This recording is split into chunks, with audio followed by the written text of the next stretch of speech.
আসসালামু আলাইকুম রহমতুল্লাহ। বন্ধুরা, আজকের এই ভিডিওতে আমরা জানবো পানি পান করার 6টি সুন্নত সম্পর্কে।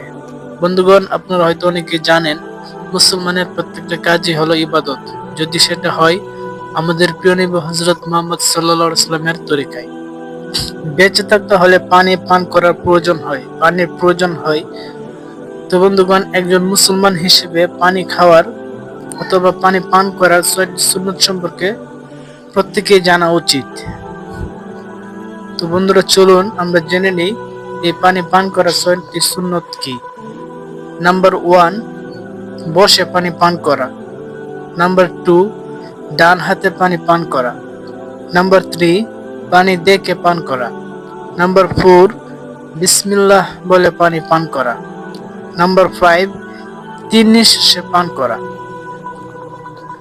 নাম্বার 6, পানি পান শেষে আলহামদুলিল্লাহ বলা।